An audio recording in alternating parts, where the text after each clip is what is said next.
Welcome to Watches with Dennis, and today I want to talk about 5 top world time watches that I am aware of. And I've had some people write in asking me to talk about world time watches, and world time watches are not one of the watch categories that I've really looked at buying for myself, mostly because the complication isn't something that I would envision using very much. And while that hasn't stopped me on all the other watches, it has been one that's held me back on pulling the trigger on these versus some of the other maybe simpler watches. Though the range of world time watches from a price point perspective is actually far more significant than I realized. So I've gone and looked at a number of world time watches, and I've chosen 5 that I think are noteworthy, that I've seen others praise. And so we're going to go through them in financial order, starting with the cheapest. So the first one I want to start with is Ball Watch's Engineer Master Diver World Time. This is one of basically 2 dive watch styles that I've chosen to look at, though this one is definitely the most significant in terms of what it's capable of as a dive watch. The watch is 42 millimeters in diameter, has a thickness of 14.4 millimeters, has a lug width of 20 millimeters, has a water resistance of 300 meters. It uses the Ball RR1501-C movement. That movement is based on the ETA 2836-2. And the price is the cheapest of the 5 I'm going to show today at currently $3,399 US. This is a stainless steel cased watch, and it does feature a display case back so you can look at the movement. And one of the things that Ball Watch is really known for, and is the only watch of these 5 that does this, is its luminescence is using the tritium tubes. So they don't require light to charge. They use a radioactive decay to give off the glow. And over time, you can send the watch back in and get the tubes changed. I believe tritium has a half-life of approximately 12.5 years.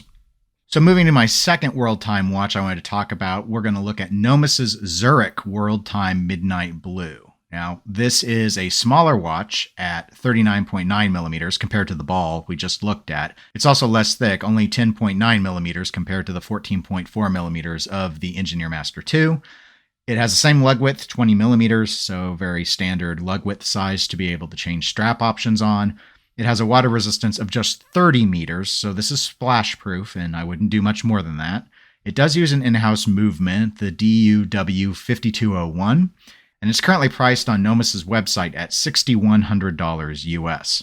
This watch also features a stainless steel case. The hands are rhodium plated. It is a display case back watch, and of the ones we're going to look at today, this is the only watch I have chosen that actually has a small seconds rather than a central seconds feature. Though we are going to get to a watch later that doesn't even have a seconds hand, at least for the traditional time functionality. But we're not to that one yet. The third watch we're going to look at is the one I was actually most familiar with, and it's a mouthful to say. It's Omega's Seamaster Aqua Terra 150-meter coaxial master chronometer GMT world timer 43 millimeter.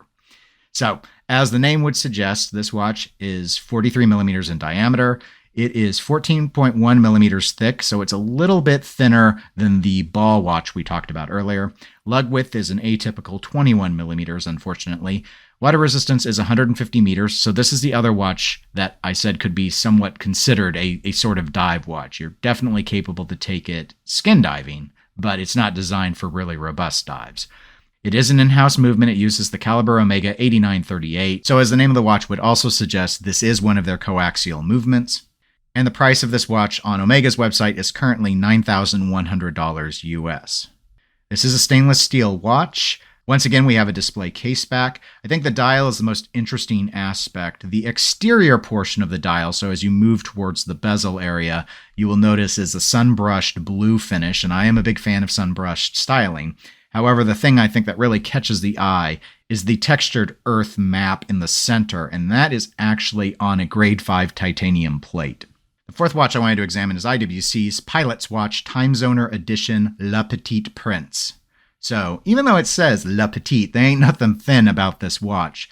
It is both the largest diameter of the 5 watches I wanted to talk about at 46 millimeters, and it's also the thickest watch that I'm looking at today at 15 millimeters. It also has the largest lug width of all the watches at 22 millimeters. The watch has 60 meters of water resistance. That's essentially within the range of what we would consider shower proof. It does use an in-house movement. This is the 82760 caliber. and the watch's price is $14,200. Now, in terms of other features, IWC actually uses a patented time zoner function on their watch. This watch, like all the others, does have a display case back, and one of the noteworthy things you will see with it is that the medallion on the rotor is an 18-karat gold piece of metal. Also, another interesting visual facet, really different than the other watches we've looked at, is just below the 12 o'clock position on the dial is what looks like a date wheel, but you can see the date wheel at the 3 o'clock. This one beneath the 12 is actually a 24-hour display. Another thing to note is this particular model is a limited edition with a run count of 1,500 units.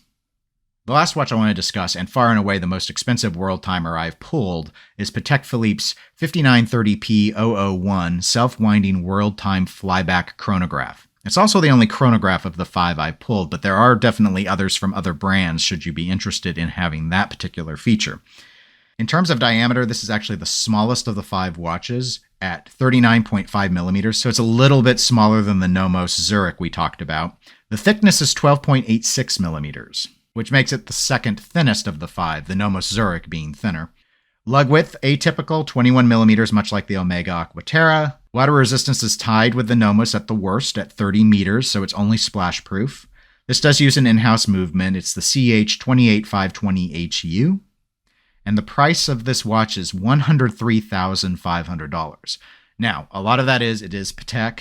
Also, the case is not steel like all the other watches I pulled. This is a platinum watch. It does, like all the others, have a display case back.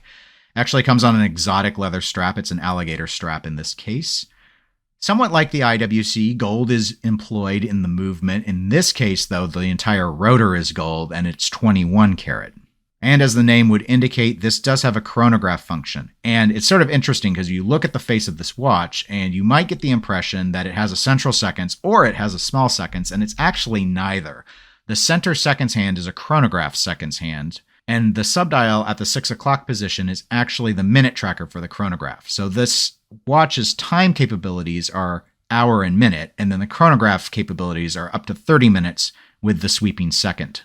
Patek also has a patent, but theirs is actually regarding a display correction mechanism to get all those displays right by pushing a button. So these are the world time watches I thought were worth discussing. As I noted at the start of the video, it's not a feature I've really been inclined to get. GMT watches make a lot of sense to me because they let you track another time zone. So on those instances where I actually leave my time zone, I have favored using that sort of functionality in order to keep track of my local time that I'm now in and also my home time. But the world time watch is designed so that you can just look and quickly be able to identify a number of other time zones. It's visually very interesting, but it also creates very busy dials in order to identify all those time zones. So it really comes down to whether or not you like really clean looks or you want something a little more detailed. But there are exceptions even to that with some of the high-end world times, but not obviously any of the 5 I chose today. Anyway, that is it for this video. If you enjoyed it, please do give it a like. In terms of leaving comments, I would be interested in knowing, are you World Time Watch fans? Which ones do you think I should have discussed that I didn't? I mean, there are a lot, including a few, at least, that are actually cheaper than even the ball watch that I identified. For example, I know Christopher Ward has had, at least at one point, a World Time Watch.